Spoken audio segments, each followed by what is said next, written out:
Hello and welcome back to my YouTube channel. My name is Miranda and today I'm going to be doing my April reading wrap-up. I did fairly well this month for reading, especially compared to, I feel, March, where I didn't read as much and didn't feel as inspired. And I believe I read, how many did I read? So I finished 7 books, DNF'd 2, and then read 2 graphic novels or comic books as well. So let's get into it.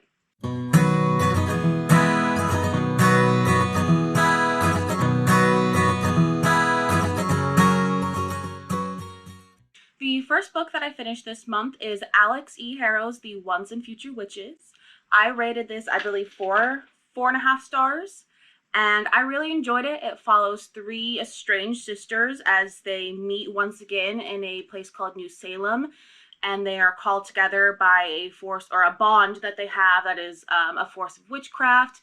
And they set off on this adventure after being sparked through the suffragette movement to bring witchcraft back into the world.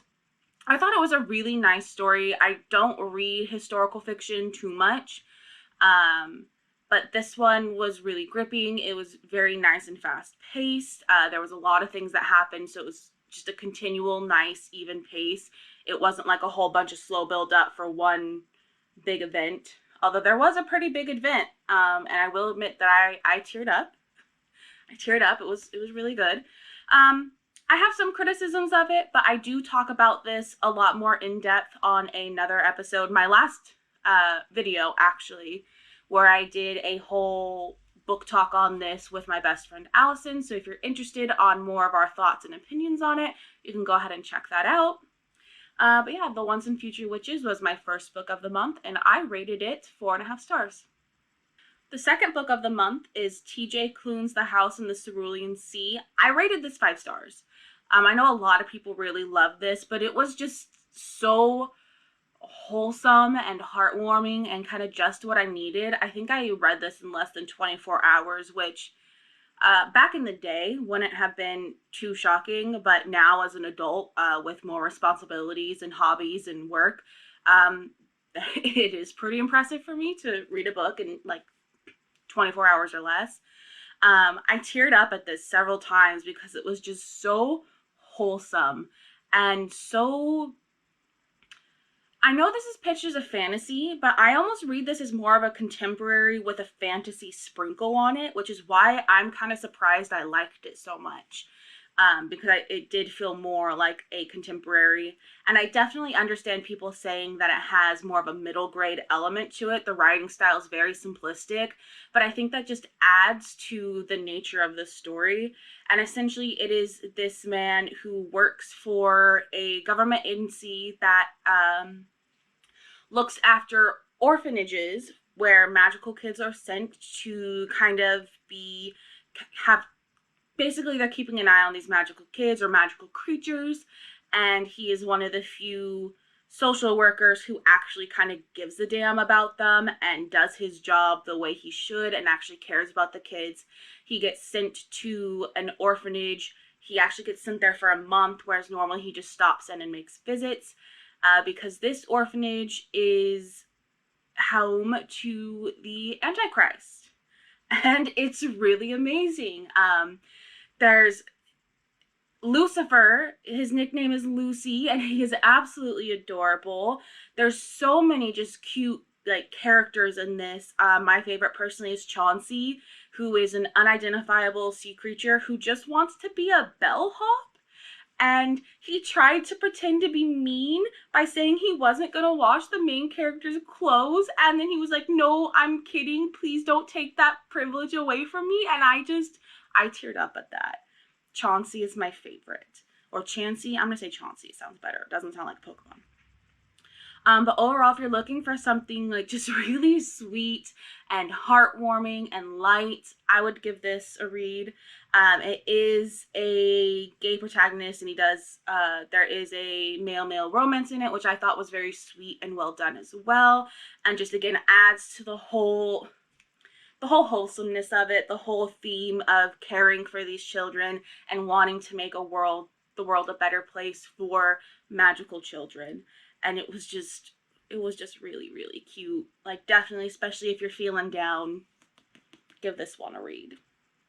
After that, I read Saga the Comics Volume 1 and Volume 2. This follows two characters as they escape opposite sides of a war and try to find a place where they can safely raise the child that they have. It can be pretty graphic, but I feel like there's going to be a lot more political intrigue as we go into it. But there's also like a cute aspect to it. I know a lot of people have talked about this, which is why I've picked it up. And overall, it was just a really quick, interesting read. I like that it wasn't too simplistic. I don't read a lot of graphic novels or comics, so I'm still kind of getting used to the formatting of it and how things seem to happen a lot more quickly and with a lot less context. But yeah, overall, I think I rated these like 4 or 5 stars. Graphic novels, I tend to rate a lot more leniently. But yeah, I'm interested to read more of this and update you as I go. Right now, I don't have too much to say about it. Because I'm still learning a lot of things, but yeah, the art style is really pretty too. But yeah, just know going into it that it's pretty graphic. Definitely more of an adult graphic novel than some others. Next on the list is Wings of Ebony by J.L. This follows Rue, a young woman who, after her mother is murdered, almost essentially in front of her, she is taken away by her absentee father to Gizon, which is a magical land hidden away from the rest of the world, and told that she has magic in her and she has to basically take on that magic. At the beginning of the book, she breaks the rules and goes back to where she's from, which is somewhere in Texas, I believe, to see her sister, who she was taken away from. Her sister is her half-sister, which is why she was not brought along with her. She was not related to the father, so she was left behind. And things happen from there. There's some troubles happening in this area of, I believe it's Houston, Austin, somewhere in a larger city in Texas, where I believe they call it East Row. East Row is seeing a dramatic increase in crime. More people are being shot and killed. Drugs are being introduced. And Rue starts to piece together that there's a connection between these things happening in East Row and the magic and the issues of Gizon. So she sets about to try to not only keep her sister safe, as her sister has somehow become a target, but solve these issues. And this is a debut novel from JL, and I thought overall, I think I gave this 3.5 stars. I don't think it quite made 4. I liked the storyline. I liked Rue's character. I just think that there was a lot that could have been developed for a debut novel. It was still really good. So I will read the next one. But some of my critiques of this are that there was so much jumping back and forth between Gizon and East Row that it got a little bit confusing. Things I think needed to be developed a bit more in terms of plot and relationships and characters. You're supposed to care about the sister a lot, but you don't get too much from her. The romance that happens in this happens extremely quickly, and it just seems kind of like very surface level, very shallow in a way, almost from the guy's end. But that's a pretty typical criticism for me for YA, is that the romance seemed to happen extremely quickly and out of nowhere, so that's pretty normal. I won't hold that against her. But I am interested to see where it goes. The storyline and the concepts are really good. I just wish that there was more development of Gizon and the magic system as well, because in the beginning you're given these tidbits in this sorting process, which of course, what YA world with magic doesn't have a sorting process? That makes you think of Harry Potter. But overall, that information very quickly becomes obsolete because it's never really brought up again. So there was just a lot of things that could have been developed or could have been tied into the story better. But for a debut novel, it was really good. And I will probably pick up and read the next one when it's published, because this is a series, though I'm not sure how many books there are supposed to be, and see if maybe some of the issues I had in the first one in terms of the world development and the character development are resolved.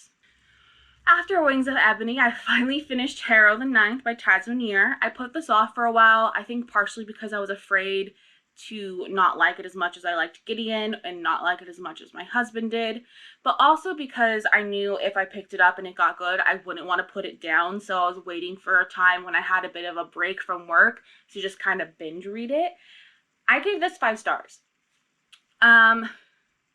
It was really good, but it was very confusing. And I know that I'm going to complain a little bit later about confusion in another book that I rated way lower. However, the confusion in Harrow the Ninth is very intentional.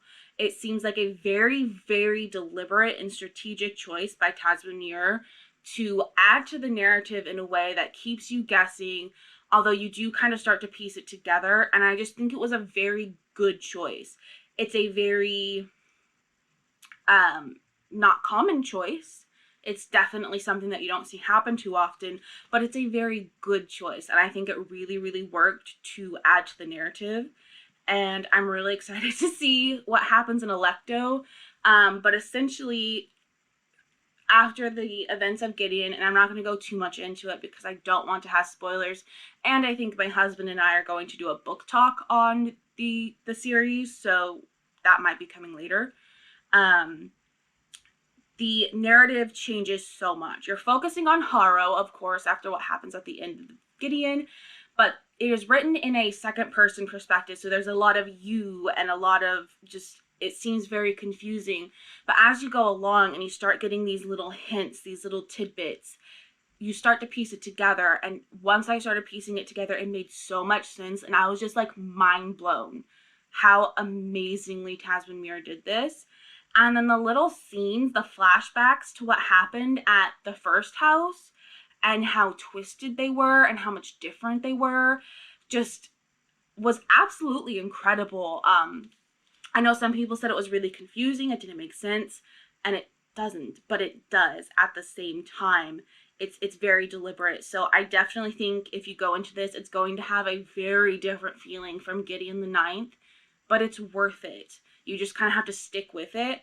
And I also understand the criticism of the first like 70% of the book.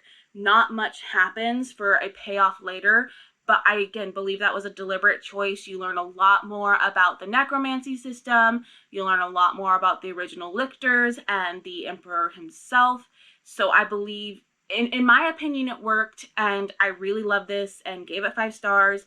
And I think the Locked Tomb trilogy is going to be like just one of my top favorite books. So here's hoping Alecto comes out sooner rather than later, and I can give you an update once that's published and binge read. Near the end of the list is King of Scars by Leigh Bardugo. This is part of the Grishaverse stories by her, and it follows Nikolai and Zoya a couple years after the original trilogy, and I believe a year after the Six of Crows duology finishes, as Nikolai struggles with keeping the kingdom in his own control, doing what he needs to do, and then struggling with the resurgence of his demon. So if you read the original trilogy, you'll know so this is spoilers if you haven't read it, so skip ahead until you see the next book pop up. He was turned essentially into like a demon thing by the Darkling, and for a while, for those first 3 years after the Darkling's death, the demon seemed to go away, and then all of a sudden it comes back, so they're dealing with that. There are these really, really strange and miraculous occurrences all across the country, like a bridge of bones appearing out of nowhere as this one bridge collapses and saving everyone who was on the bridge, and these just miraculous things. There are people who worship the Darkling, despite everything he did, and trying to bring him into sainthood. And I am going to go into a little bit of spoilers for this because I don't have any plans on doing a talk about the Grishaverse. Leigh Bardugo brings back the Darkling in this, and I don't like that. So the whole narrative of the first book is Nikolai and Zoya going and trying to find out a way to cure Nikolai of his demon. They go to where the fold was and where all the Starless One worshippers are, and there's like this big like black stone slab that appeared out of nowhere like a miracle. And then they meet these 3 saints who help to train them to do this one ritual that was supposed to cure Nikolai of the demon. Of course, things don't go according to plan, and the Dark One comes back. But Zoya also gains a lot of badass powers, which I have more critiques of in the second one. We'll get to that. I would have rated this probably a 3-star because I think we should have just let the Darkling be dead and focused on a new villain. Partially because I don't think that it added anything to the narrative, especially when we get into Rule of Wolves. I really don't think it added anything. And it just seemed like a little bit of a cheap move to bring back an old villain instead of letting him be dead and either finding a new villain or finding something else to focus this duology on. Because again, it doesn't add much to the story at all. And the Nina story in this book, I personally didn't care about. I've never been a Nina and Matthias fan. I was more of a Kaz and Enej and Jesper and Wyland fan. I like Nina, but I didn't care for her relationship. And the fact that she kept Matthias's body for like a whole year was just like a little bit creepy to me, but like whatever. I understand she's going through grief. We're going to let her pass, but it's still a little bit creepy. I just don't think she added too much to this. I know later in Rule of Wolves, everything that happens in here does add into the story, but for this one, it didn't add much, and I almost would have rather skipped her chapters, honestly. But yeah, I gave it a 4 stars. It would have been 3, but Nikolai and Zoya, seeing their relationship develop and their snark, just their interactions, kind of kept it at a 4-star for me because I just love them. But yeah, so I think this duology is pretty weak for me. If we're talking about the Grishaverse in general, it's definitely the Six of Crows duology, then this duology, and then the original trilogy, because I think this does have a bit more character to it than Alina does. And I just didn't like Mal in the original trilogy. I liked him a lot better in the show, but I'm not going to talk about the show too much here. So yeah, King of Scars is 4 stars for me. And between King of Scars and Rule of Wolves, I picked up The Key to Fear by Kristen Cass. I got this as an ARC from my local indie bookstore to help them go through all the things that they would potentially want to bring in. I understand that this is currently published. They just kind of have a backlog of ARCs at the moment because it's a single couple running the store and they can't get through everything. So I got this courtesy of them, A Seat at the Table Books. I'll leave their website down below. Definitely support them. I think they do shipping. I'll look into that. But if you're in the Sacramento area, definitely support them. Anyways, this could have been good. It could have been good. I rated it 2.5 stars, and I'll tell you why. This follows a couple different perspectives, but it mostly focuses... Oh God, what's her name? Elodie. Elodie and... Oh God, what's his name? Aiden. I read this pretty quickly because, like, it had potential. I'm getting tired, so I'm not going to hold it up. It had potential, and it was a really interesting concept, but there was a lot that needed to be worked on. So essentially, we are in the future. I don't think it ever says exactly how many years, maybe 50? But essentially, they're living in this world that is free of diseases. There was this big disease called Cerberus that wiped out huge portions of the population. And this corporation came to power called the Key that essentially had ways to keep people safe and keep things sanitary.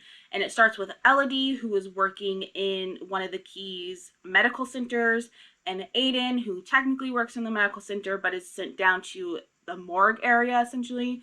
And they meet and instantly fall in love, and blah, blah, blah happens from there. Well, I think if we'd focused less on the romance and more on the world itself, it would have been better. The world itself is very underdeveloped.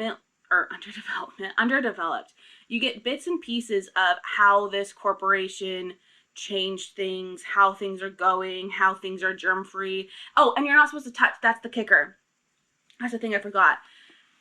The whole motto is no touching today for a healthy tomorrow. So you're not allowed to touch people at all. Even if you're married, even if you're family, it doesn't matter. You're not allowed to touch.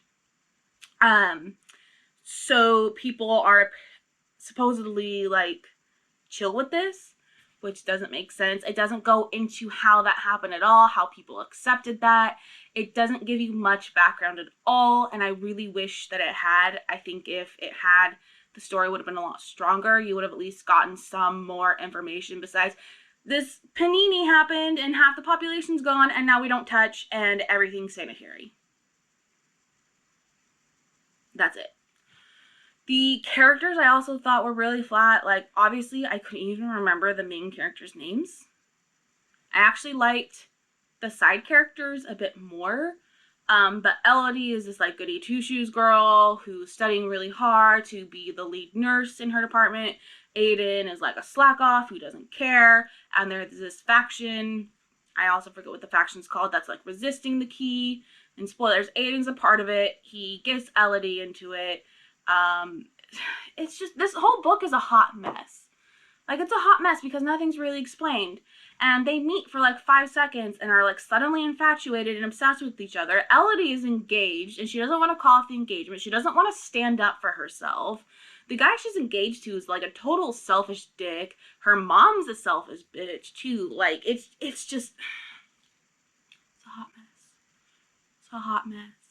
And then everyone, all these side characters are blaming the other person. Like, you have Aiden's sister who is obsessed with him. Like, it's kind of creepy. She doesn't want him to have any friends other than her. She's mad that he ends up being in love with Elodie and like blames her for corrupting him.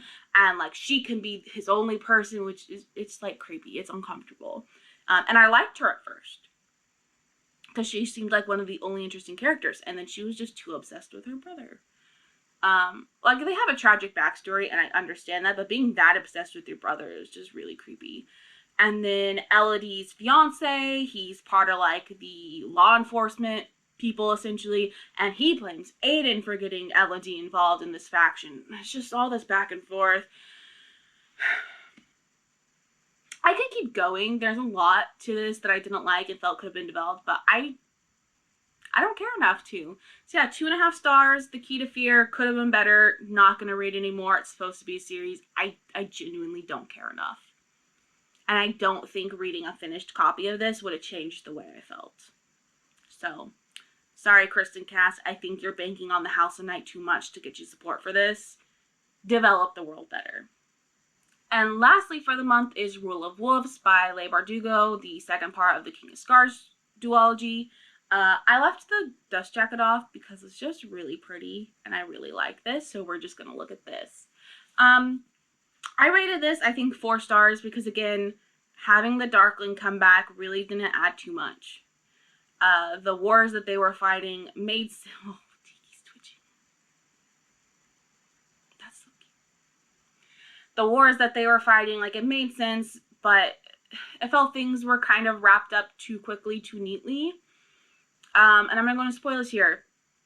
Zoya in the first book takes the power of a saint who can transform into a dragon because he slayed the dragon and used the original method of amplifiers to take his power, so they kind of become one being instead of just killing a creature and leaving it dead and taking a piece of it. So she struggles the whole time to open herself up emotionally to take the power of the dragon, but at the end she does because people are in danger, blah, blah, blah, whatever. It doesn't make sense. Like, she just turns into a fucking dragon and saves the day. And then becomes queen because people challenge Nikolai. He admits that he's a bastard and has no claim to the throne. And then it's just like, well, let's let the noble people decide. I pick Zoya. And somehow it just works. That seemed pretty unrealistic. Everyone's calling her a saint, which might have been part of it, is that people are hearing that, like, she's being called a saint, and it would have been probably hard to oppose her. But at the same time, it just doesn't make sense. It just seems too neatly wrapped up. I still loved their relationship, though, and Nina's parts became more interesting. They added a lot more to the story because she infiltrates the ice court and acts as a deeper level spy, so she gets more information. But yeah, overall, it wasn't as good as Six of Crows and Cook Kingdom. It could have been better. And bringing the Darkling back, going through all of that, had like little payoff because somehow the Darkling becomes a selfless person. And in a moment of self-sacrificing, he does this thing that only he can do to save everything and keep the fold at bay because the fold's like spreading to other places or some shit. Like, I don't buy it. I don't buy that he would do that. Like, it just doesn't make sense. It's like, just pick a lane for him. Is he bad? Or like, pick a lane for him. Just pick a lane. That's probably all I'm going to say for now. Anyways, I had a decent reading month. I enjoyed most of the things I read. The 2 books that I DNF'd were All the Tides of Fate. I believe it's by Adeline Grace. I started to read that at the end of March and was thinking of continuing it, but it just kind of seemed like they were setting it up for this whole ridiculous romance courting situation, and I wasn't interested. The other book that I DNF'd is Rise of the Red Hand by Olivia something. I also DNF'd it. It was an ARC that I also received from that same indie bookstore. And the reason I DNF'd it was just too much. And it wasn't even enough. It's supposed to be the sci-fi, again, after, actually this one was after like climate change and like pandemics and World War III, which had a lot of nuclear fallout. They're in the future. There's a lot more technology. They're in the South Asian province. So it was a lot of cool representation. It was set in South Asia. And it seemed like it could have been really interesting, but things were presented in info dump after info dump after info dump, and it wasn't even well developed. Like, half the info dumps didn't really make sense. And it's not like Harrow, where it didn't make sense in a way that worked. It didn't make sense in a way that didn't work. It's like the author was trying to make a point and just couldn't make her point. And yeah, I don't know if it's because I was reading an ARC and maybe things are going to be different and a bit cleaned up in the final edition. I believe it's already published as well, so I might return to that one and read it later. The other criticism was that it's all first-person narrative, but at the point, I think I stopped like 70 pages in. There are at least 3 different perspectives, and it's all first-person narration, and I just feel like that's not a great choice because they weren't distinct enough to really be like first-person narrative and 3 different people. At least there might have been more. I don't know. I never finished it. So yeah, that was my reading month. It was still overall pretty good. Things that you might see coming up this month, I'm reading the Arc of a Scythe trilogy to do another Baked Reads talk with Allison. I do still want to read Legendborn. There's a whole bunch of other things I want to read. So who knows what I'm going to end up reading in May or how much I'm going to read in May.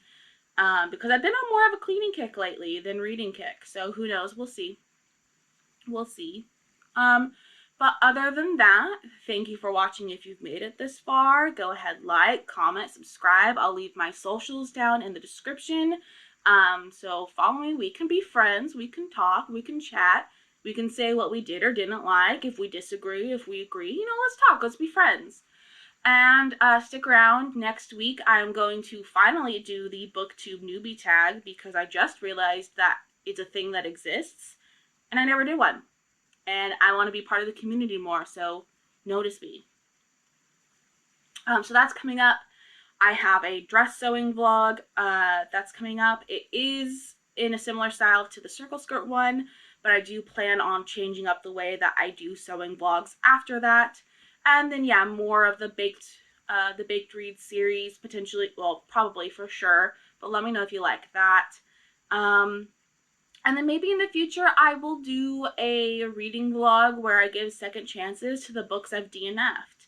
So like Caraval, All the Tides of Fate, and Rise of the Red Hand at the moment. Let me know if you'd like to see that or any of the other videos. Let me know your thoughts on the books that I've listed here, that I've talked about. And yeah, I'll see you in the next one. Bye!